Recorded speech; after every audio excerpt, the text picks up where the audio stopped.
तो आज हम डिस्कस कर रहे हैं सब डिवीज़न स्कीम को।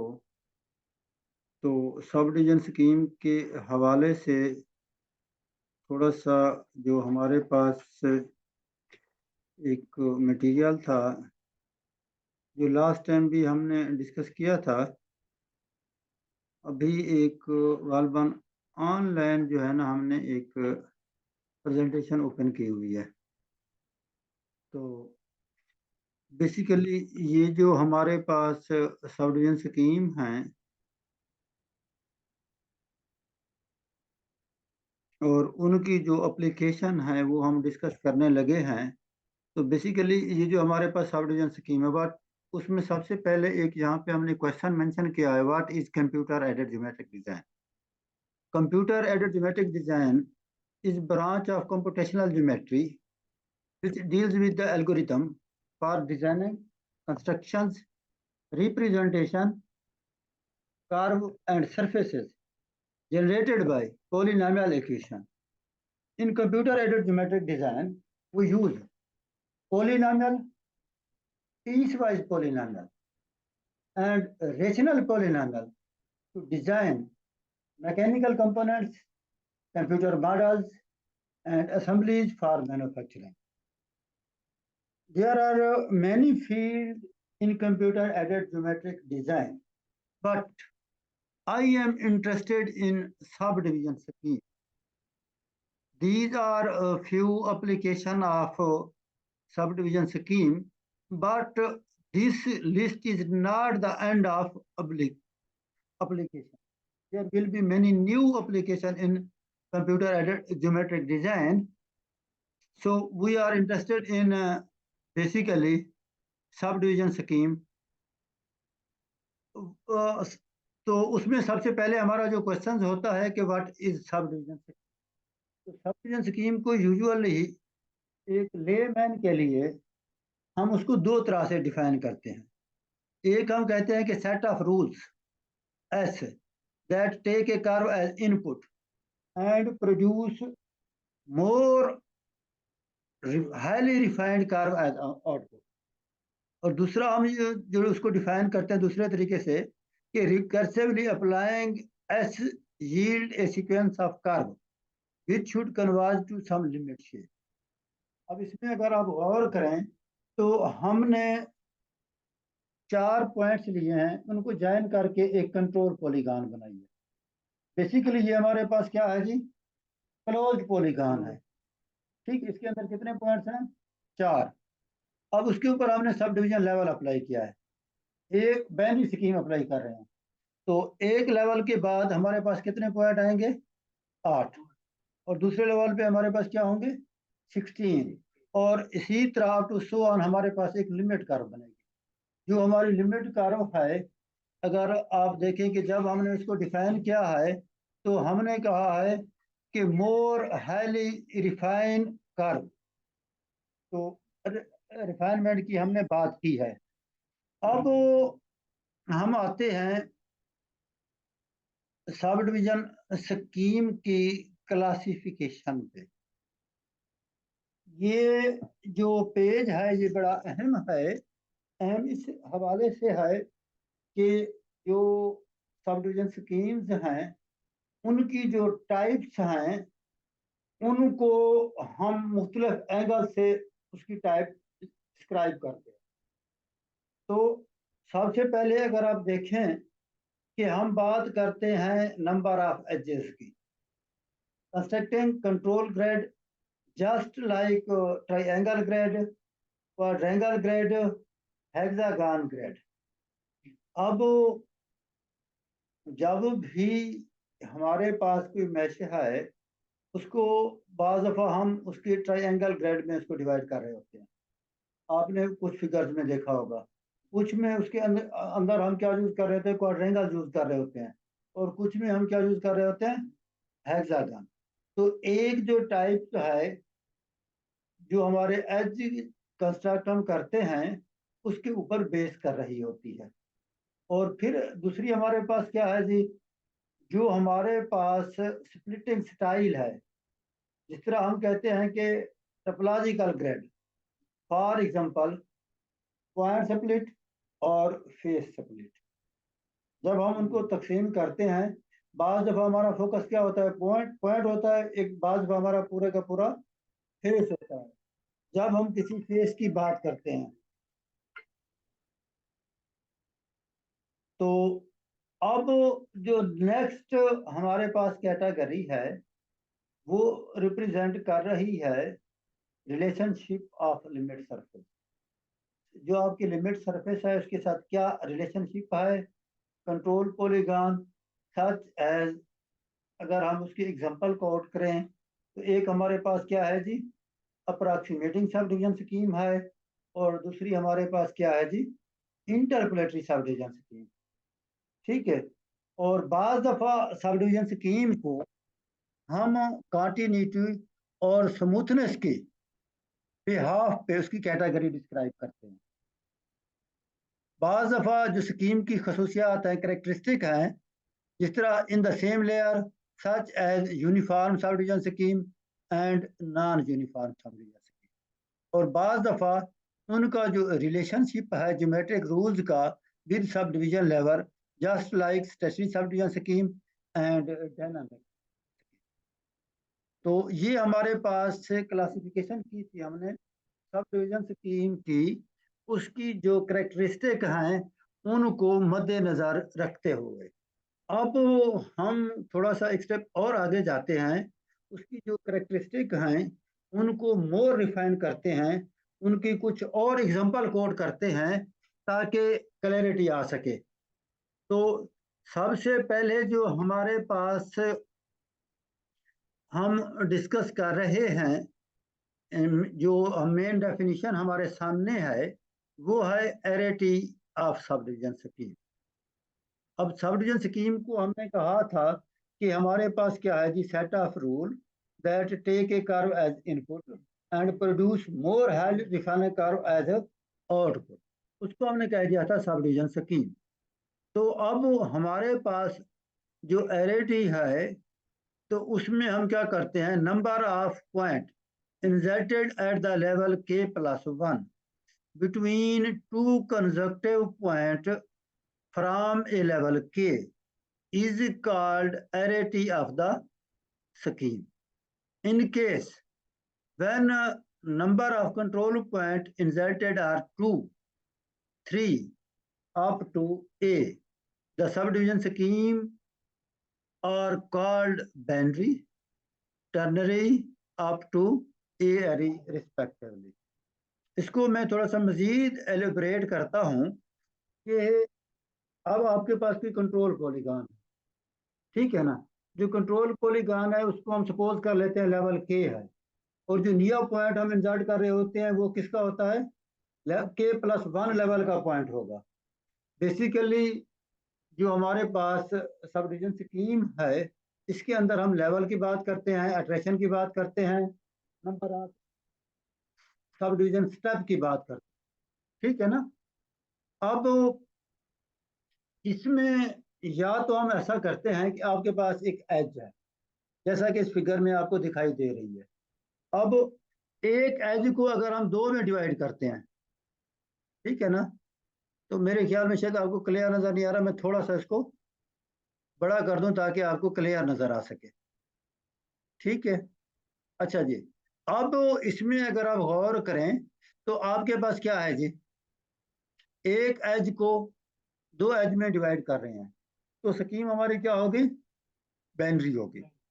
अगर एक एज को तीन में डिवाइड करेंगे तो सब डिवीजन स्कीम क्या कहलाएगी, टर्नरी।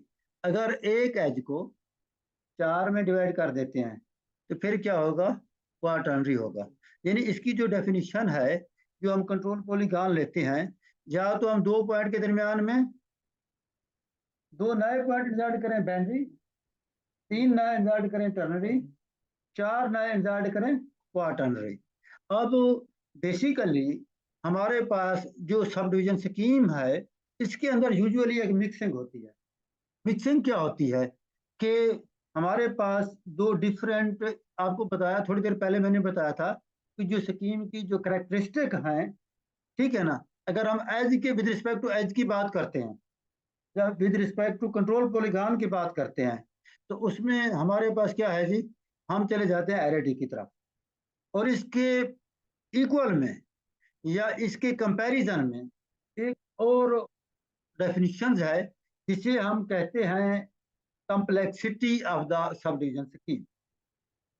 कॉम्प्लेक्सिटी बेसिकली क्या होती है, जरा इसके ऊपर जरा गौर कीजिएगा कि कॉम्प्लेक्सिटी में हम जो रूल्स हैं, number of rule, her rule से एक नियर पॉइंट इंसर्ट कर रहे होते हैं, तो उन रूल में मिसाल के तौर पे हमारे पास बाइनरी स्कीम है, ठीक है। बाइनरी स्कीम में हम कहते हैं कि ये हमारे पास क्या है जी, 2 पॉइंट बाइनरी है, या हम कहते हैं हमारे पास क्या है, 3 पॉइंट बाइनरी है, या 4 पॉइंट बाइनरी है। बेसिकली क्या होता है, 2 पॉइंट, 3 पॉइंट, 4 पॉइंट, बेसिकली ये किस चीज को शो कर रहे होते हैं, इनका हम अफाइन कॉम्बिनेशन। लास्ट टाइम आपको असाइनमेंट के तौर पे भी मैंने दिया था कि अफाइन कॉम्बिनेशन क्या है। तो अफाइन कॉम्बिनेशन में हम यूजुअली डिस्कस करते हैं कि alpha 1, alpha 2 up to alpha n, ये हमारे पास क्या है, स्केलर है, ठीक है ना। उसके साथ x1 x2 up to xn हमारे पास क्या है, कोई वेक्टर्स हैं, ठीक है ना, कोई पॉइंट की रिप्रेजेंटेशन है, ठीक है। जो सम ऑफ स्केलर है अगर 1 के इक्वल हो तो उसको हम क्या कहते हैं, उस कॉम्बिनेशन को अफाइन कॉम्बिनेशन कहते हैं। और इससे रिलेटेड एक हमारे पास प्रॉपर्टी है, अफाइन इनवेरिएंस प्रॉपर्टी, ठीक है। तो अफाइन इनवेरिएंस प्रॉपर्टी का मतलब ये है कि जब हम फिगर को इंसर्ट करते हैं तो वो आपको अपने ही एक्सेस के ऊपर इंप्लीमेंट होती है। अगर अफाइन इनवेरिएंस वाली प्रॉपर्टी होल्ड ना कर रही हो तो फिर जो फिगर है वो क्या हो जाती है, रोटेट भी हो सकती है, ट्रांसलेट भी हो सकती है एक्सेस, ठीक है। तो कॉम्प्लेक्सिटी क्या है कि कितने पॉइंट्स का अफाइन कॉम्बिनेशन आप यूज करते हैं। अफाइन कॉम्बिनेशन की जो नेसेसरी कंडीशन है वो ये है कि उनका सम क्या हो, 1 हो, इक्वल टू 1 हो। तो अब बाइनरी में हमारे पास 2 रूल हैं और हर रूल का सम क्या होना चाहिए, 1 होना चाहिए। टर्नरी है, 3 रूल होंगे, ठीक है ना। उसके अंदर जितने पॉइंट का अफाइन कॉम्बिनेशन यूज करते हैं, 2 पॉइंट टर्नरी भी हो सकती है, 3 पॉइंट टर्नरी भी हो सकती है, 4 पॉइंट टर्नरी भी होती है। ये 2 पॉइंट, 3 पॉइंट, 4 पॉइंट, इनका हम क्या यूज कर रहे होते हैं, अफाइन कॉम्बिनेशन यूज कर रहे होते हैं, ठीक है। और इसको हम क्या कहते हैं, कॉम्प्लेक्सिटी कहते हैं। तो यूजुअली जब मैं ब्लैक बोर्ड पे बच्चों को समझाता हूँ तो मैं जो एक डेफिनेशन है, सपोज एरिटी की बात करूंगा तो उसको 4 हिस्सों में डिवाइड, एक डेफिनेशन होगी, दूसरे नंबर पे उसकी क्या होंगी, एग्जांपल होंगी, तीसरे नंबर पे उसकी क्या होंगी, कैरेक्टरिस्टिक होंगी, चौथे हिस्से पे उसकी क्या होंगी, नॉन एग्जांपल, ठीक है। जब हम बात करते हैं नॉन एग्जांपल की तो उसमें हमारे पास क्या होगा कि सपोज कर रहे हैं, हम डिस्कस कर रहे हैं एरिटी को। एरिटी का मतलब यह है कि एक एज को हम कितने हिस्सों में डिफाइन करते हैं, ठीक है ना। अब उसकी एग्जांपल में क्या है कि 2 पॉइंट के दरमियान में 2 पॉइंट डालेंगे तो बाउंड्री, ठीक है ना। जो लेवल के 2 पॉइंट्स हैं, कंसेक्टिव 2 पॉइंट्स, उनके दरमियान में 3 नए पॉइंट डालेंगे, इंसर्ट करेंगे तो टर्नरी होगी ना। तो ये होंगी उसकी एग्जांपल। और नॉन एग्जांपल क्या होगी, 2 पॉइंट, 3 पॉइंट, 4 पॉइंट स्कीम की जब हम बात करते हैं तो वो क्या है, कम्प्लेक्सिटी की एग्जांपल है। विद रिस्पेक्ट टू एरिटी क्या होंगी, नॉन एग्जांपल होंगी। और जो करेक्टरिस्टिक है, एरिटी किस चीज पे डिपेंड कर रही होती है, एजेस पे, ठीक है ना। और जो कम्प्लेक्सिटी है उसके लिए हम क्या यूज करते हैं, अफाइन कॉम्बिनेशन यूज करते हैं पॉइंट्स का। तो ये एक बड़ा अच्छा तरीका होता है कि इस तरीके से अगर आप डेफिनेशन को देखेंगे कि उसकी एग्जांपल भी आपको आनी चाहिए, नॉन एग्जांपल भी पता हो, उसकी कैरेक्टरिस्टिक भी पता हो, तो आप उसको डायरेक्टली भी डिफाइन कर सकते हैं चीज़ों, ठीक है ना। तो अब नेक्स्ट जो हम बात कर रहे थे कि इसमें हमने एक थोड़ा सा हिस्ट्री की बात की है कि हमारे पास जो सब डिवीजन स्कीम हैं उनकी हिस्ट्री क्या है। कोई भी सब्जेक्ट पढ़ने से पहले अगर आपको उसकी हिस्ट्री का नहीं पता तो इसका मतलब ये है कि आप उस सब्जेक्ट से इंटरेस्ट नहीं ले रहे, आप उससे लाभाल्द हैं। ये जो सब्जेक्ट है ये 1940 में स्टार्ट हुआ। सबसे पहला जो मैथमेटिशियन था उसका नाम था जीडी राम। उसने बाइनरी स्कीम पे काम किया था। उसके 34 साल बाद यूनिवर्सिटी ऑफ उत्तरा में एक कॉन्फ्रेंस हुई थी। उस कॉन्फ्रेंस में एक ग्राफिक आर्टिस्ट था जिसका नाम चैकन था। उन्होंने एक स्कीम इंट्रोड्यूस करवाई जो कार्नर कट करती थी, जो बाद में चैकन स्कीम के नाम से भी मशहूर हुई। उसको हम टू पॉइंट स्कीम भी कहते हैं, क्वाड्रेटिक डिसिप्लिन भी कहते हैं। तो उसके ये 3-4 नाम उसके यूज हुए। अच्छा, उसके बाद वो जो स्कीम थी उसकी एक्सटेंशन वो थी कारो केस के लिए। उसकी जो एक्सटेंशन सरफेस केस में थी कैटवाल एंड क्लार्क ने 1978 में कर दी। अब 1986 में डिप्यूक ने एक 4 point इंटरप्रेटरी sub division scheme discover की या इंट्रोड्यूस की या कंस्ट्रक्ट की। उसकी कुछ प्रॉपर्टीज भी बताई। उसने कहा कि जो अप्रॉक्सीमेटिंग स्कीम्स हैं ये जो इनिशियल आपके पास मैश है या कंट्रोल पॉलीगॉन है उससे डेविएट कर जाती हैं, जबकि मैं जो आपको स्कीम एक दे रहा हूं वो कंट्रोल पॉइंट से पास कर रही है। मीन्स कि इससे जो आपकी फिगर है उसके अंदर जो ओरिजिनलिटी है वो रहती है। तो उसके बाद डिजिलियर एंड ड्यूक को ने 1987 में एक जनरलाइज स्कीम बनाई थी। जनरलाइज उसको एरे के हिसाब से भी उन्होंने जनरलाइज किया था और पॉइंट के हिसाब से भी, यानी 4 पॉइंट, 6 पॉइंट, 8 पॉइंट। उसने एग्जांपल में दो स्कीम डिस्कस की, एक 4 पॉइंट इंटरप्रेटर की बात की थी और एक 6 पॉइंट की। तो उसके बाद हम आते हैं 1991 में। 1991 में नेराडिन और डेविड लेवन जो थे उन्होंने एक स्कीम इंट्रोड्यूस की। जो स्कीम उसकी जो खसूसियत थी जो पहली एग्जिस्टिंग स्कीम्स थी उनसे डिफरेंट। उनका जो मास्क था वो हर लेवल के हिसाब से चेंज हो रहा था।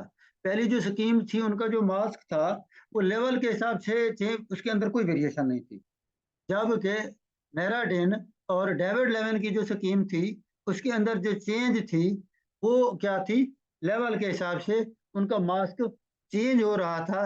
तो उन्होंने उसको उसका नाम दिया non stationary subdivision scheme. तो जो पहली non stationary subdivision scheme थी वो 1991 में आई। उसके बाद एस्पाल्ट ने जो उसकी एरेटी थी यानी बैनरी से टर्नरी जो अप्रॉक्सीमेटिंग स्कीम थी उनके ऊपर उसने काम किया। वो उसने अपना जो उसका एमफिल का थीसिस था तो उसमें उन्होंने 3 पॉइंट टर्नरी की बात की। यानी कि जो एरेटी थी पहले जितनी भी स्कीम थी बैनरी थी, जिलियर एंड ड्यूक ने थोड़ा सा टच दिया था टर्नरी स्कीम का, लेकिन उसको क्लैरिटी नाम नहीं दिया था। तो एस्पाल्ट ने पहली मर्तबा जो अप्रॉक्सीमेटिंग सब डिवीजन स्कीम थी उनको टर्नरी में चेंज किया।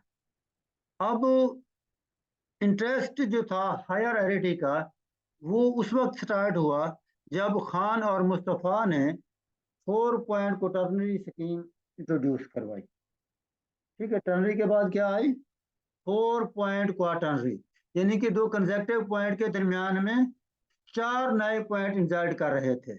उन्होंने कहा कि हमारी जो स्कीम है उसकी जो कंप्यूटेशनल कास्ट है as compared to existing scheme बहुत कम है। वो कहते हैं कि हमारे एक लेवल के ऊपर आपका जो रिजल्ट है वो इतना स्मूथ हो जाता है कि बैटरी में अगर आप उसको 2 या 3 लेवल के बाद जाके करते हैं। तो इसी तरह हमारे पास ये पहली दफ़ा था कि खान एंड मुस्तफ़ा ने उसमें जाके उसका जो इंटरेस्ट था वो शो किया और ये स्कीम उन्होंने 2009 में दी। और फिर ये जो स्कीम्स थी इनको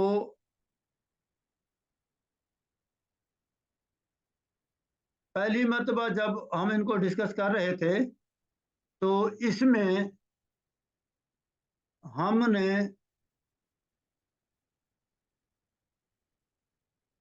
अच्छा जी जी, मैंने इसको थोड़ा स्टॉप कर दिया है। मैं असल में इसकी रिकॉर्डिंग भी लगा के बैठा था, जूम के ऊपर भी चल रहा था ना। अच्छा, नहीं नहीं, आप चले जाएं, फिर देख लेते हैं, कोई नहीं, कोई इशू नहीं है इतना।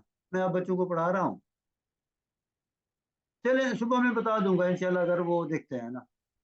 ठीक है, thank you so much sir. तो सर सुनाओ, ठीक मिजाज ठीक है। मैं बस जरा में जूम दे होते जरा में। जी जी। कितना? तो से तो नहीं थे ही लेने पे ऐसा था। तुसा कितना लेने पे? तो से डाढ़े वैसा, चूंकि सारा सेंटर ही है ना, अच्छा तो से दे नहीं सकते, दे सकते हैं। देखो ना, ट्राई कितना लेनी, वो आप ट्राई जितो यो बने फाइल बने देवे ना, ट्राई सही लेनी पड़ती है ना। हाँ, लर्नर भी और फाइल भी। चलो पूछ गुनो उठा उठा दे गिनते हैं, कोई मसला का नहीं, उठा तो दे सो उठा, तो चलो इन्हें को कारी कारी साहब कनी यही खड़ी होती थी। अल्टस, अल्टस ना आल्टो। आल्टो तो बड़ी इजीली डाली थी बन सकते हैं। अब वो आल्टो ऑटो ही का शेव है। तू मैनुअल तो ऑटो तो ट्राई दी बन सकती है, वो तो कोई इशू का नहीं। चलो बोला रब्ता करेंगे। ठीक। तो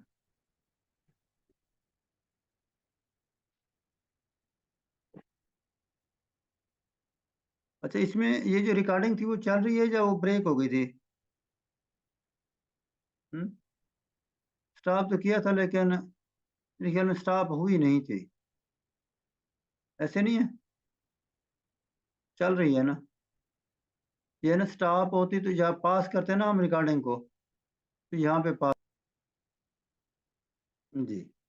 तो अब हम क्या करते हैं कि हमारे पास जो सब डिवीजन स्कीम्स हैं, अब हम आते हैं कि और कैटेगरी की तरफ।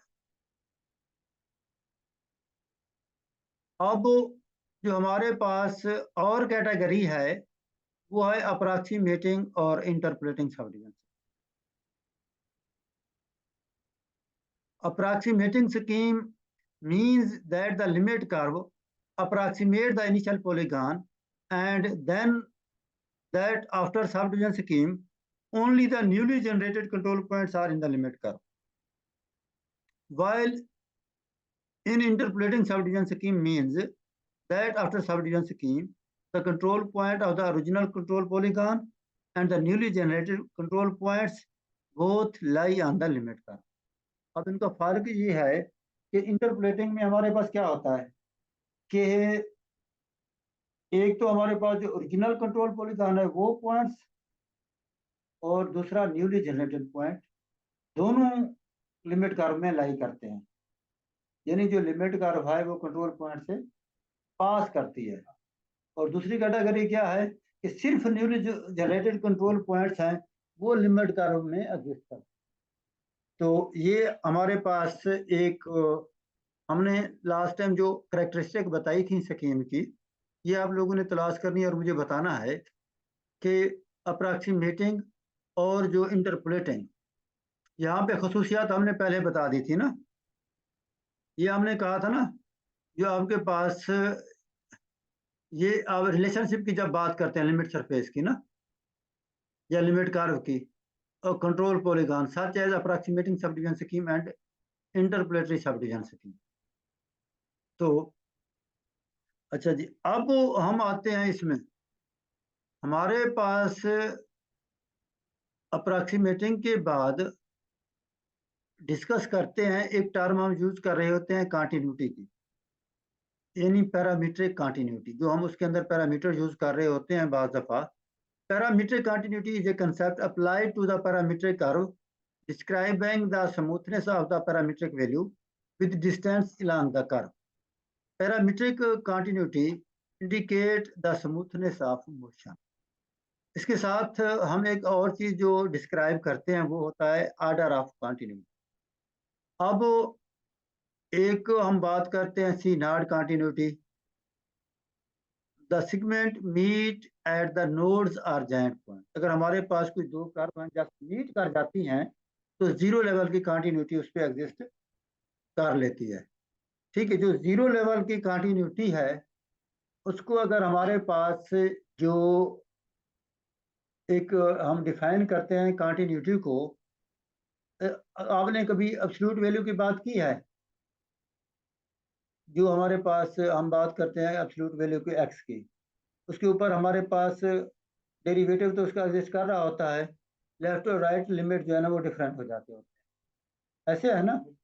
डिफरेंट होने की वजह से हम कहते हैं कि कोई कभी आपने कहा हो कि ऐसा फंक्शन हो जो कंटिन्यूअस ना हो लेकिन डिफरेंशिएबल हो। तो एग्जांपल आपने इस तरह कभी दी है कभी अपने बच्चों को? माशाल्लाह सारे पढ़ाने वाले हैं, कि कभी कोई ऐसी एग्जांपल दी हो कि कोई ऐसा फंक्शन बताएं जो क्या हो लेकिन कंटिन्यूअस ना हो, उसमें हम एब्सोल्यूट वैल्यू फंक्शन की बात करते हैं। बेसिकली उसमें हमारे पास जीरो लेवल की कंटिन्यूटी एग्जिस्ट कर रही होती है, ठीक है ना।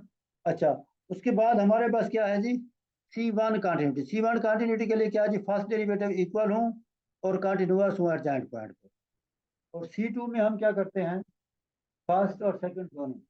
और इसी तरह हम बात करते हैं Cn की, यानी first through nth derivative exist करें और जो आपके पास जॉइंट पॉइंट है उसके ऊपर कंटिन्यूअस भी हो।